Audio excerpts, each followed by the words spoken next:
بسم الله الرحمن الرحيم الحمد لله والصلاة والسلام على رسول الله وعلى آله وصحبه ومن والاه. Welcome everybody to Fajr Talk. What does it say there? Number 10, I believe.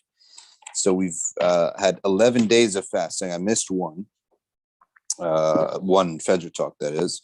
And we're now on day number 11, talk number 10. And today, I'm going to talk to you about a story that Ibn al-Jawzi tells us. And Ibn al-Jawzi, he starts off by talking about how there's a lot of people who dress the part. He says, "Kam tatazayyan bizayy al-ubbad wal-zuhad wa halu qalbuka wa halu qalbika fil ghaflati ma hal." So, الظاهر منك نقي والباطن متسخ بطول الآمال لا تصلح المحبة لمن يميله حب المال. Okay, so he's talking here about be very wary of dressing a part and not being that thing. So on the topic of clothes, our situation is going to be a little bit different from Ibn al-Jawzi. Ibn al-Jawzi is talking here about people who, he's talking about his context is an Islamic world where people value piety, people value these things. And it was, right, from the time of very early on, that certain dress was the dress of the pious and certain appearances were the appearances of the pious.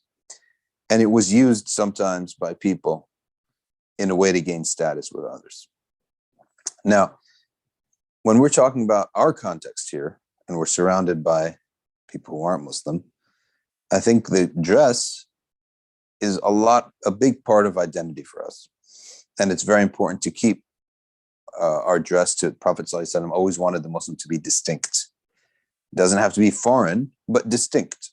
Always wanted the believer, the Muslim, to be someone who is a little bit different from everybody else. Because there is a hadith Qudsi.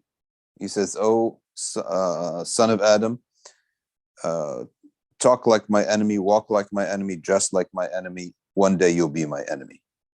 Okay, which means what? Which means if you dissolve into the people, you'll be one of them.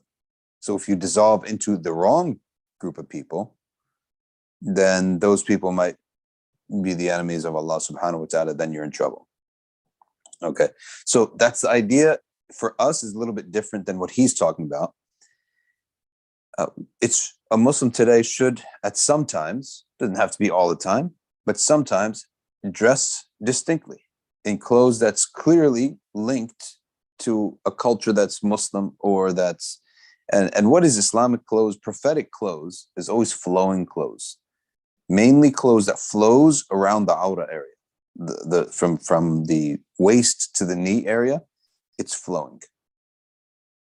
That's one of the, and around the chest even, right? That's one of the hallmarks. If you're going to say, well, there's no such thing as Islamic clothes. Well, there is a Sharia. We know what the Sharia says. Clothes should never be transparent or tight. Otherwise, you're not covered, right? Coverage in the Sharia excludes transparency and form-fittingness, all right? But if we're going to say that there's any type of thing called prophetic clothes, what did all the prophets have in common? All of their clothes was always flowing. The prophetic look is flowing clothes, a beard for the men, flowing clothes for both genders, right? Well, women's always going to be flowing clothes anyway, because if it's tight, it's not covered. Okay. So, but the flowing clothes, whether it's the clothes that, let's say culturally, from Morocco all the way to Indonesia, right? They have their own version of that type of clothes that does not show the form of the person, all the way up to Afghanistan and north up to the Caucasus. The Caucasus, they have their own clothes too. The Shishan and these countries that were some of the more northern countries that Islam went to and had a culture there. They all have a similar style, whether it's one garment, which was actually borrowed from the Byzantines, or it's two garments. and whether that bottom garment, that top garment is always down around to the knee area, and that bottom garment is either pants, loose pants, or it's a sarong or a kurta or an izar. Okay, we call this izar. It's a wrap basically. The people of Bangladesh, the clothes of Bangladesh is actually the closest clothes to the Prophet sallallahu alaihi wasallam's time. At the time of the Prophet, they used to wear a long shirt, long meant down to the knee, a qamis down to the knee, and a wrap around the waist, and sandals and a turban. So that's basically the image of the prophetic clothes. And it's good, I think, every once in a while, in different occasions, whether it's Jum'ah, Taraweeh, Eid, different events, that a Muslim dress in that style of dress as a way of distinction and as a way of connection to their past. But what Ibn Jawzi also mentions here is that be careful that when it's an all Muslim environment, and you may be some people that, for example, they're constantly visiting with other Muslims, constantly being with other Muslims. He said, then at some point, you have to monitor yourself that this type of garment and this type of clothes doesn't become a source of riya or showing off. And this is why Imam Malik, he disliked the long beard beyond the fist length, because he said it may cause people to point to you. And it may cause people to point to you, meaning start saying how pious you are, right? And think of you, even if they don't say it, they think of you as someone who is way better than you are. Now, that's not good for you or them, right? It's not good for you because it puts you on a measure and a standard that you can handle. It's not good for them, right? Because they may take you as an example where you're not. So you're a fraudulent claim, essentially. Also talks about those who go dressing with the dress of the poor. So wearing clothes of zuhd when you're not poor. So two bad things could possibly happen. Number one, they could think you're poor and they end up giving you a gift, maybe a monetary gift that's zakah. And you're not zakah eligible. You're not poor, right? The zakah eligible means you don't have 1 year's worth of provisions. That means your year doesn't have any guarantee. We would say that if you have a contract or a job, you're fine, right? So someone who's just like gig to gig, working from gig to gig, even if he has a house, but there's no certainty that he's actually going to have anything for a year. That's like the highest echelon of what we would call poor or zakah eligible, miskin. So that's the first thing. They might give you zakah. They might give you sadaqah.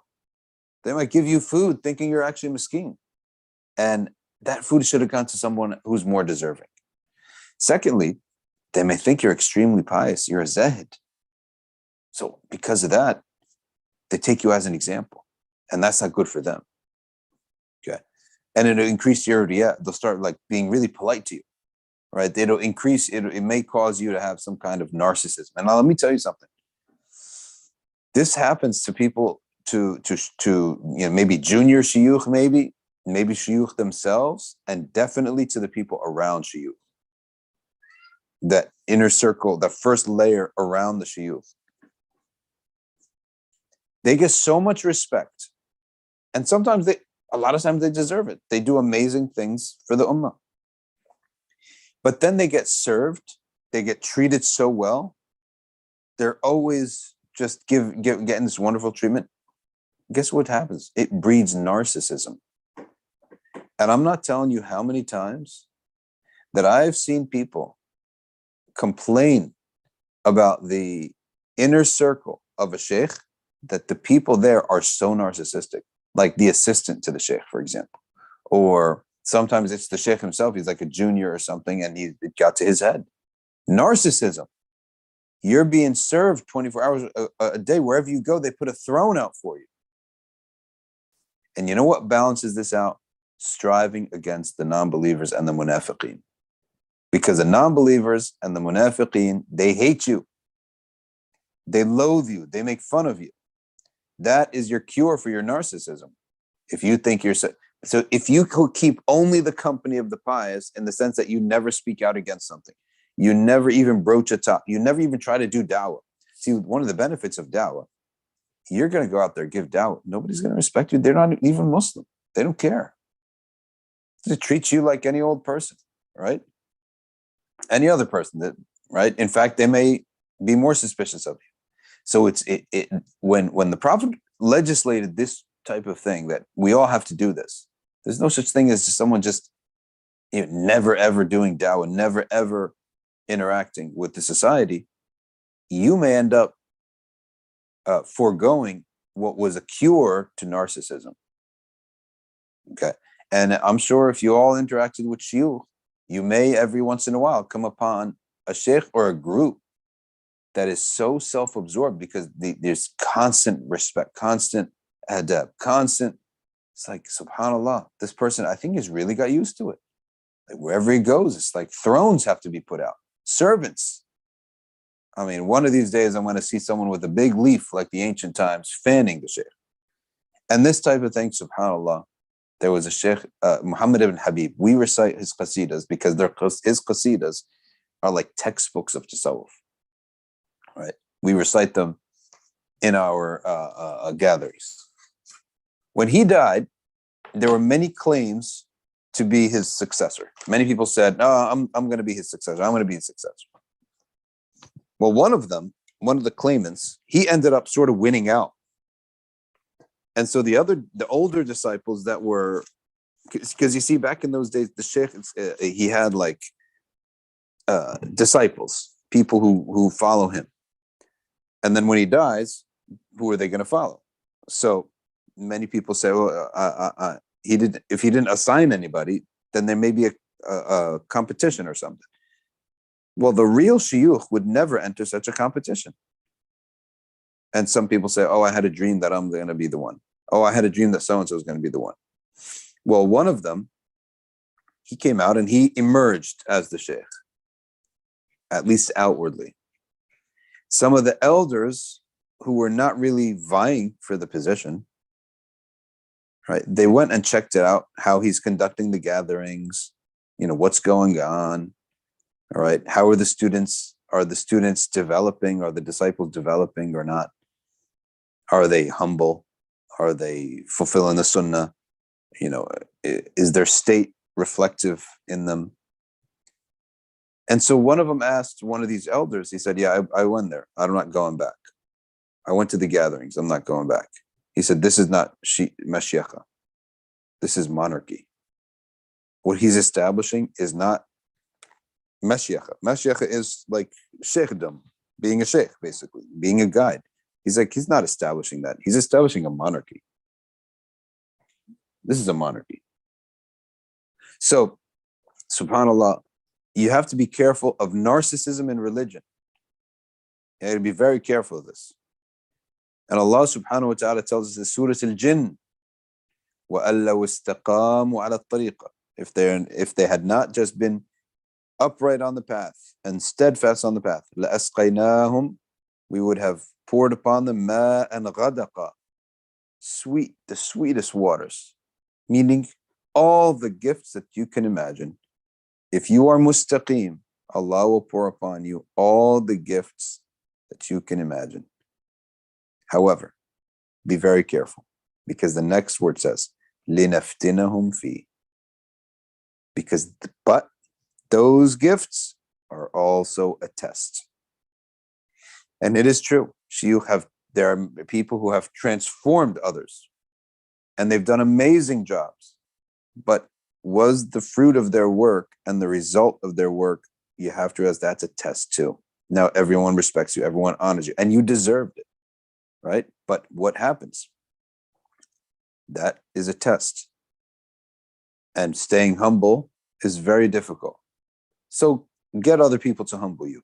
That's why we have جاهد الكفار والمنافقين واغلظ عليهم. Go fight the non-believers and the hypocrites. There are traitors in our ummah. There are enemies in our ummah. They're interacting, fighting them, struggling against them will be a source of humility, because they don't care for your status. They don't believe in you, and they will put you down. They'll do everything. So just the mere, and you're not going to go there, say, let me go there so I can get put down. But your interaction in that, the side effect of that interaction is that you're going to be given a dose of humility, right? Excuse me. So that's why everything in our religion completes itself. Udkhulu fi silmi kaffa. Take this Islam, all of it, because what the side effect of one thing is the cure to the negative side effect of another thing. And here we have, I'm going to tell you this story here about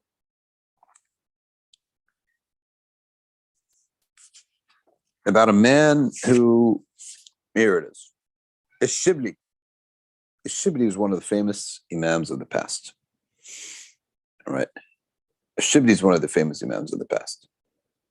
And he said, I came to Mecca and I found a man. And this man, he's serving all those who are, he's saying yakhdimu sufiyya, meaning he's serving all those who have the appearance of that they're trying to draw near to Allah with asceticism. Asceticism is going without. So anytime there's anyone who's an ascetic or who looks like they're pious or who's striving, he goes and he serves them until they arrive to Mecca. And this was actually a popular thing, that some people lived in the city of Mecca and they made it their habit or their thing in the old days. Of course, today, there's no need to do this. He'd go out into the desert and wait for people who are traveling. They see a caravan or something, take care of them, right? Slaughter a sheep, let them eat it, show them the way. So they would go far out into the desert. And when I say desert, I mean between city to city. There's between city, in the old days, you had city, city, city. And between the cities, there may have baby farms, maybe not. Maybe shepherds and nomads, maybe not. And maybe just plain old desert, right? So they would go out to that desert area and serve the people coming to Mecca. So he came one time and he found a youth. He was barefooted and he had nothing on his head. And he had nothing with him. Nothing with him. No stick, no bag of food, no animal. So he said for himself, go serve this young man. Okay. Because he looks hungry and he looks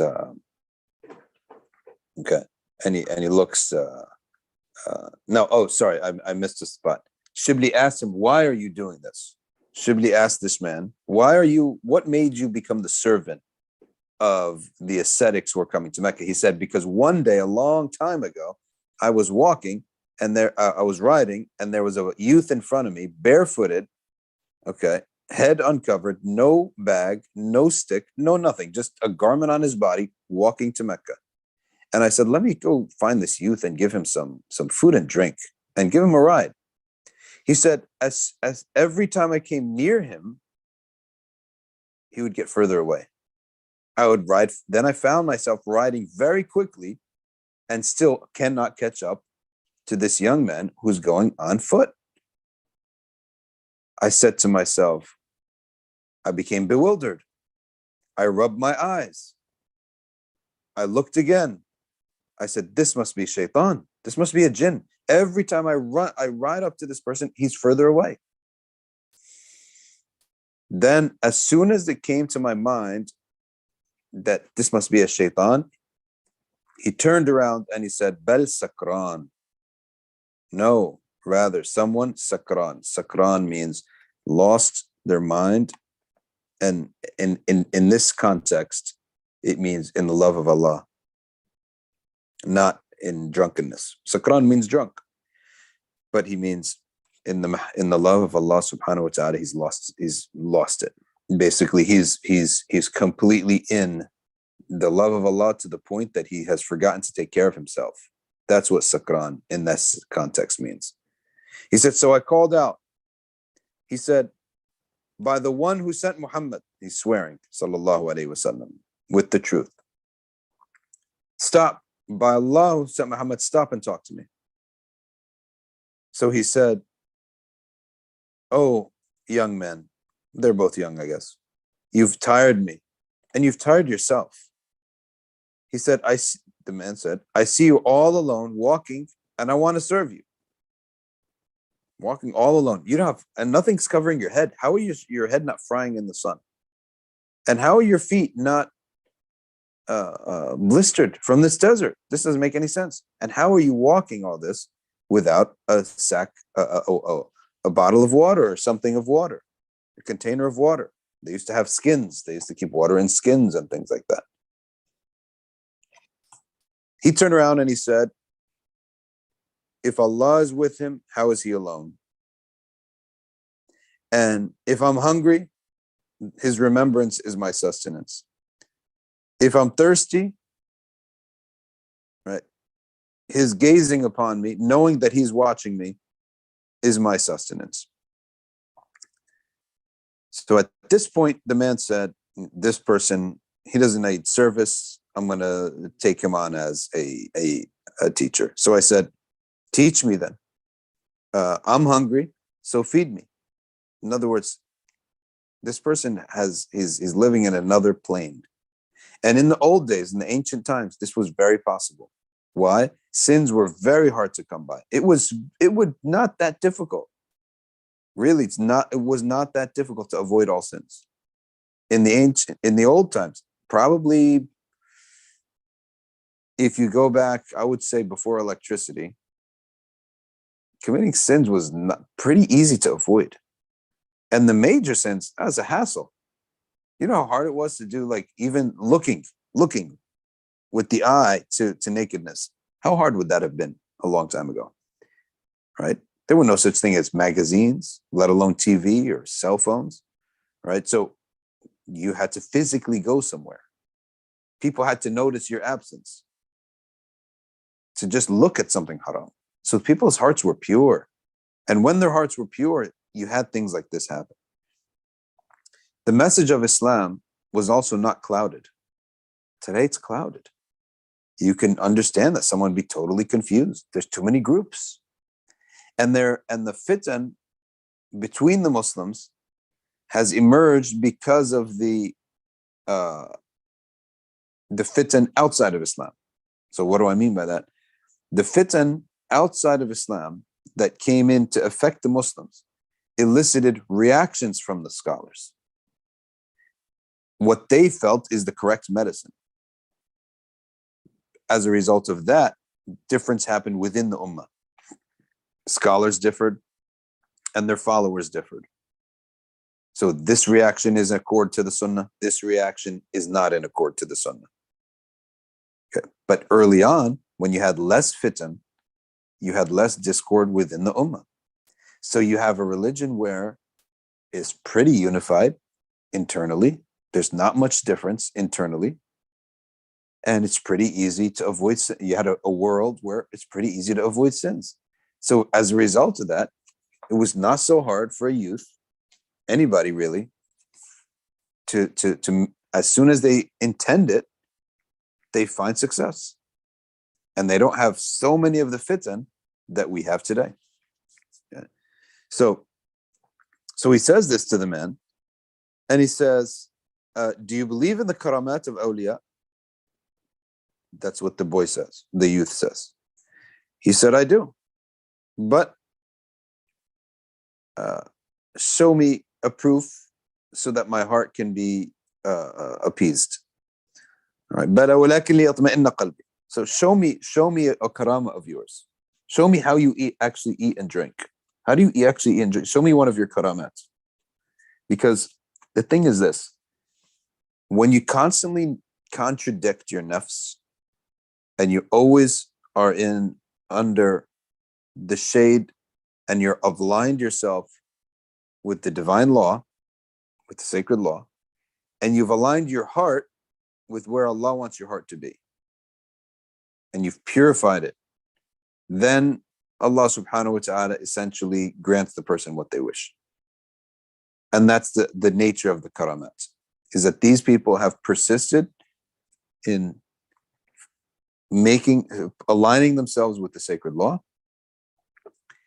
and aligning their hearts with what Allah wills and purifying their deeds and their inside and their outside. And as a result, Allah gives them what they wish. And we have this in the hadith of dua of al-wilaya. So the man then says, فَضَرَبَ بِيَدْهِ الْأَرْضِ. So he struck the earth with the grounds, and it was pure sand. And he grabbed some of it. Okay.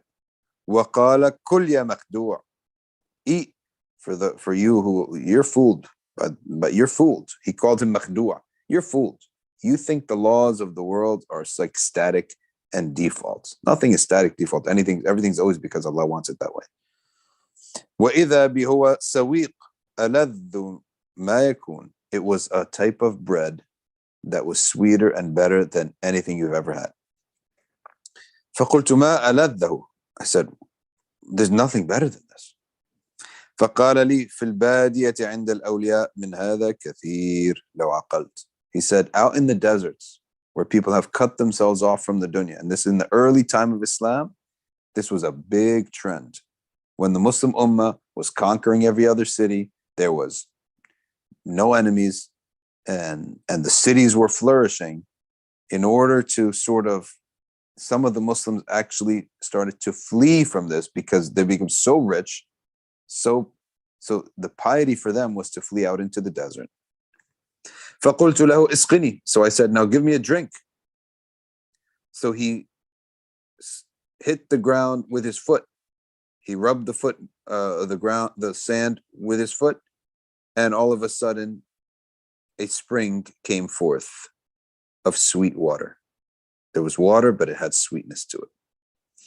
So we ate this bread, amazing bread, and this amazing water. فَجَلَسْتُ لِأَشْرَبَ مِنْ تِلْكَ الْعَيْنِ. So I kneeled down and drank from this spring. ثُمَّ رَفَعْتُ رَأْسِي فَلَمْ أَرَهُ. Then I lifted my head, and lo and behold, he was gone. فَلَمْ أَدْرِ كَيْفَ غَابَ وَلَا أَيْنَ ذَهَبَ. And I have no clue where he went and where he could have possibly gone, because there was a straight desert. You're going to see for another half mile.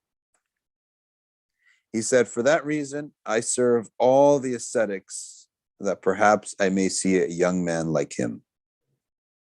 Okay. Subhanallah. So the point being here is that sometimes people need to see a major karama in order to truly believe. And that's why Allah showed this man this major karama, and Allah sent him somebody very special. And this is the reason this man was a normal man, and then all of a sudden he became the servant of the ascetics. And the ascetic means someone who goes without a lot of dunya. But for us, the constant negation of your desires becomes for you a source of power. Constant negation of your desires is a good thing. And we're living in the world, they do the exact opposite. And here we are in the 10th, 11th of Ramadan. Now we're in the second, third of the month. Your body's now accustomed. A little bit less water, a little bit less food. Now you could actually really, suhoor, early on, I think a lot of people have a big meal. I think later on, once you hit the second 10th, after the first 10 days, you don't really need that. Your body doesn't need it, doesn't crave it, and you can adjust. And that's where we're going.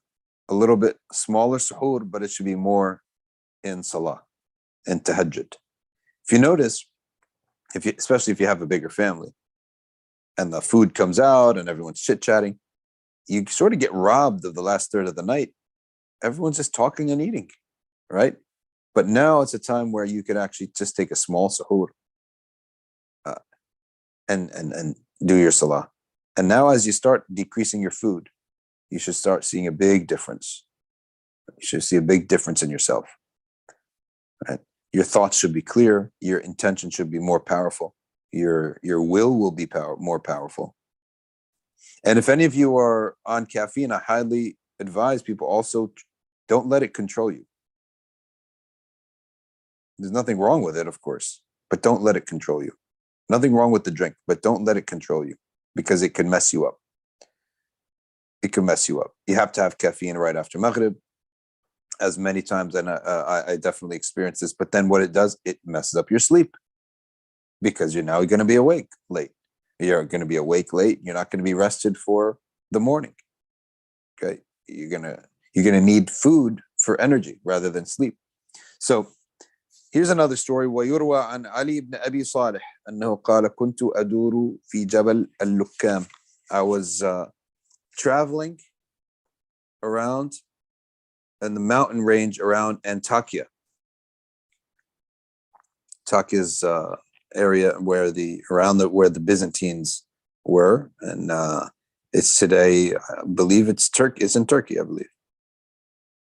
أطلب الزهاد والعباد, seeking out the Zuhad and the Ubbad, because they used to live out in the mountains. Yeah. This is the olden days, but it's nice for us to read about it. Rahmah comes down.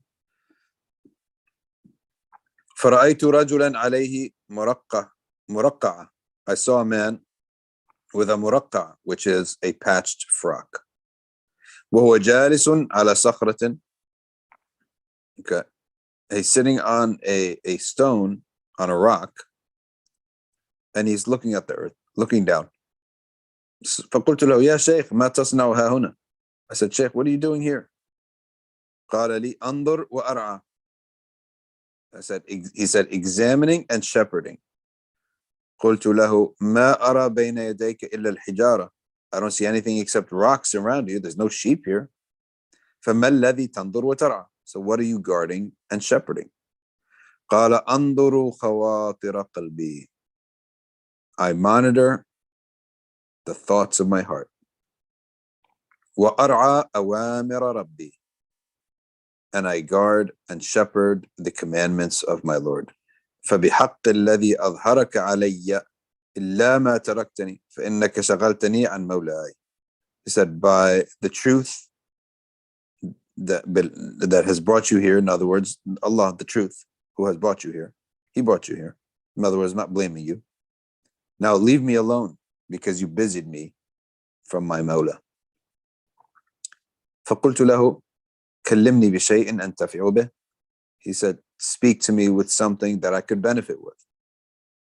He says, من لازم الباب أثبت في الخدمة.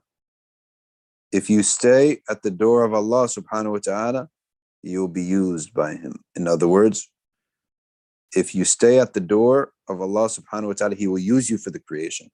You will be a tool for the creation. أثبت. ومن أكثر ذكر الذنوب أكثر من الندم. If you remember your sins much, you will have much repentance, regret. And nadam is regret, which is repentance. ومن استغنى بالله لم يخف العدم. If you find Allah to be enough for you, you will not miss out on anything. You will not miss out on anything if you declare that Allah is enough for me. You will not miss out on anything. There's no loss in that approach. ثم تركني ومضى رضي الله عنه. Then he left. He got up and he walked away. And these Zuhad, they didn't like to be interrupted. They didn't like to be with people. We're reading these. This is not necessarily, this is very important to say, because people could read, if you read the books of law and you read the books of oftentimes even hadith, and you read the stories of the people of the past, you can get confused because you think, well, how do I apply this to myself? We're reading stories and see how people used to be. And you may have a phase in life where you could fast a lot and be alone a lot. You're going to have a lot of spiritual openings, but you're going to have phases of life, and that's the bulk of life.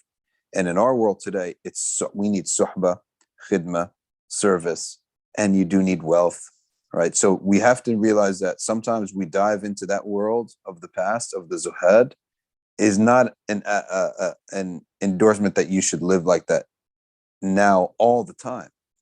But sometimes, especially in Ramadan, where it's a time of hunger or eating less, it's time of night prayers, we can get a glimpse into that world, right? And it's a time that Allah has allowed us to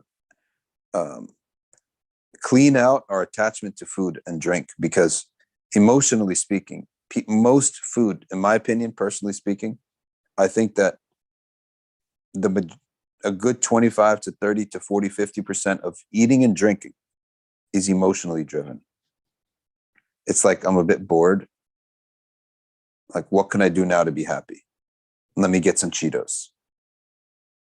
Wake up in the morning. I don't even want to face the day, but hey, let me get a cup of caffeine and let that make me happy, rather than, actually, thinking. I'm not saying this stuff is haram, but is it something that is healthy for us?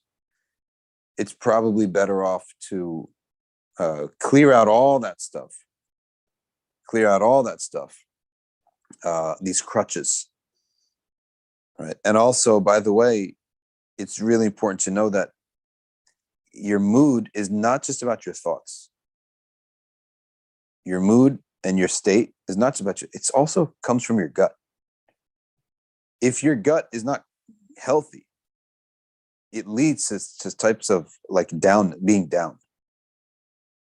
And in today's live stream, inshallah, I'm going to talk about a young man. I'm going to expand a little bit about a young man, an American man. This is not a Muslim story, but it's just a regular American guy. His girlfriend left him. And he was so distraught that he decided he's going to waste away. He's going to waste himself away. He decided that he's going to stop going to school and stop going to work and just lay in bed, and he's just going to have water, and he's not going to eat until he dies. It's this type of suicide that he's planning to do. So he locked the door. He didn't let anyone talk to him or talk him out of it. And he just had water. 1 day, 2 days. By the third day, he's completely in his bed, right? He's really literally waiting to die. Fourth day, fifth day, he's like, am I going to die? Sixth day, seventh day, eighth day on water alone. Ninth day, is this even humanly possible? Right? 10th day, he said, on the 10th day, I woke up feeling an ecstasy that I've never felt before and a happiness that I've never, ever felt before. And of course, he didn't want to commit suicide anymore. He was happy, right? He was just like, I just uncovered gold, he felt. Then he went around and he became a big promoter of fasting. He's one of the people who really started this trend, this health trend of fasting, but he didn't start it for physical purposes. He started for emotional purposes. And what I think is that once you clean out, physically speaking, if we want to just assess this physically, because this is not the ecstasy of Ridwan Allah upon him. This is not the Ridwan of Allah upon the person, because his intention was not for Allah. It was purely just a thing that he was doing.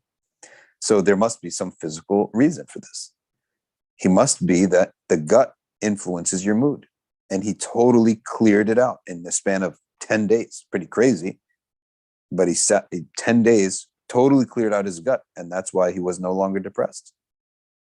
So therefore, the idea of how we feel is not just based upon our thoughts, it's based upon our gut.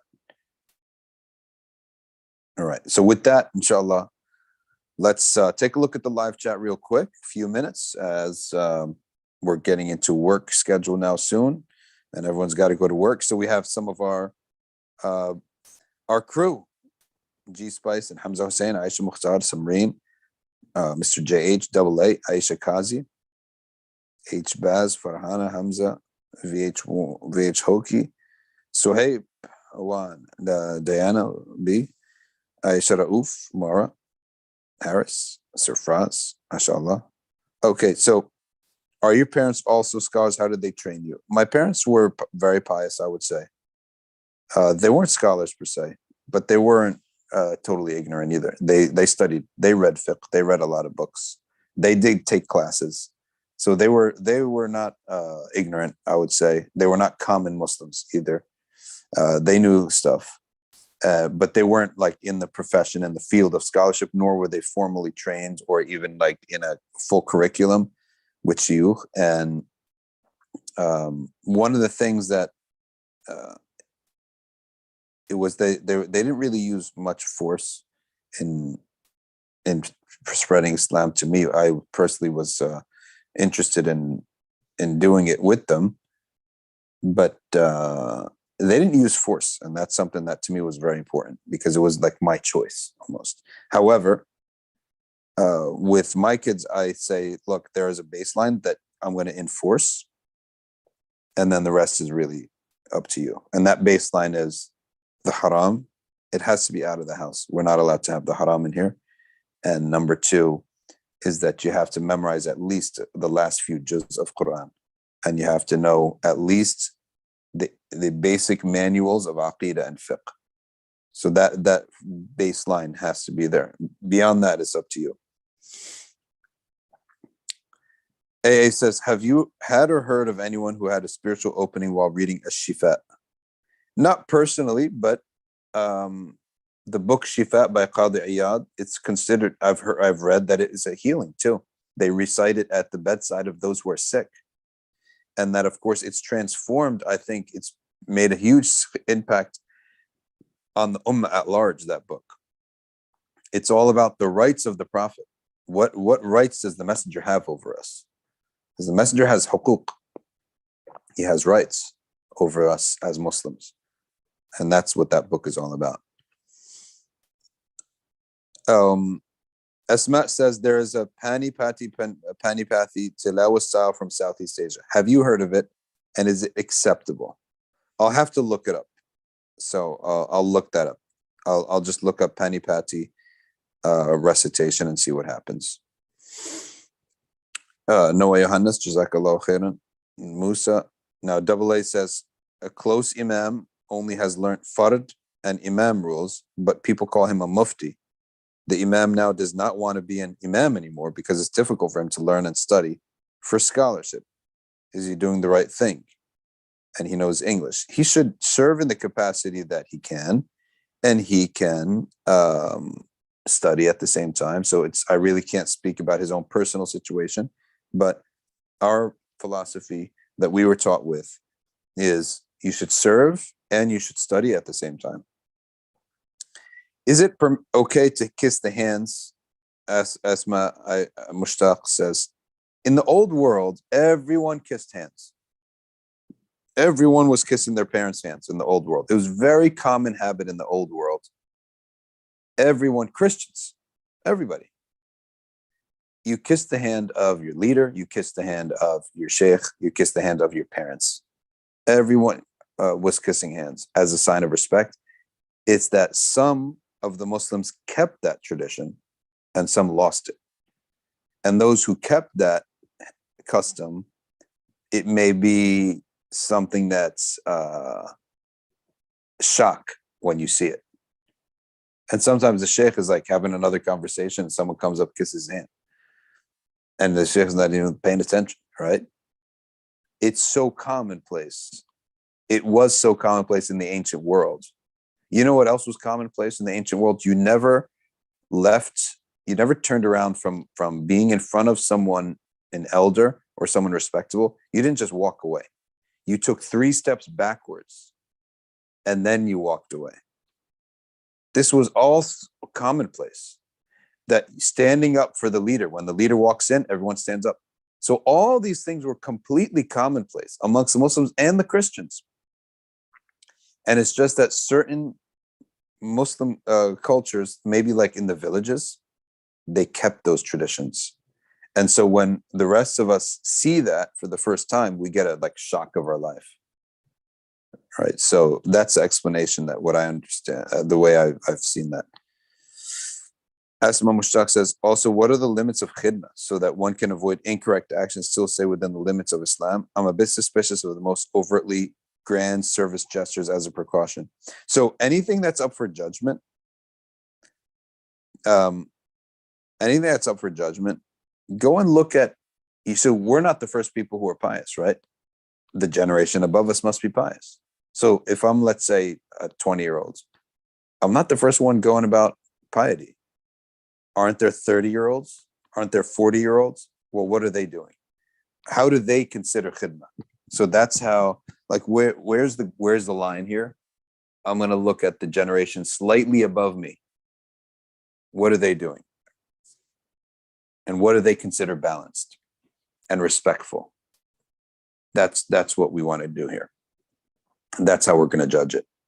Aisha Kazi says, I have braces and food usually gets stuck in them to try to clear out my mouth before suhoor ends as much as I can. However, it's still stuck. When you have braces, you have to actually account that in, because now that you have knowledge of it, you have ability. What you should do is stop maybe 2-3 minutes before and do a nice cleanse of that, so that you don't have any issues later on in the day. And then if you do that, when you do that, you have now an excuse in front of Allah because you tried your best. Now, anything beyond that is going to be something that you are, inshallah ta'ala, to be forgiven for. If anything, let's say, would fall into your mouth. But if it comes into your mouth and during the fast, you can remove it. You have to remove it. But if it's just a complete accident and mistake, but if it is something sizable that you swallowed, you would owe qada for that. You're not sinful, but you have to make up the day. Harris Amin says, and Jay Perez seems that they know something about this. One is a water fast. The other says gut health is now well accepted as controlling mental and physical health. Makes so much sense. Jay Perez says food and drink other than water immediately after workout blunts the growth hormone, and many recommend fasting post-workout, only eating, drinking more than an hour after. Okay, good. And by the way, people who do this zuhd and they don't eat a lot, they should probably do some push-ups and some sit-ups, because you could just because you're losing weight doesn't mean you look any better. You need to tone up those muscles. Hamza says, Assalamu alaikum. This is Hamza Aziz from Toronto. Jazakumullahu khairan wa barakallahu feekum. Alhamdulillah. So, brothers and sisters, Jazakumullahu khairan. Another day in the books. And we have, inshallah, about 18 or 19 more. May Allah subhanahu wa ta'ala give us the strength, and may Allah accept from us this ibadah. May Allah constantly draw us near to Him.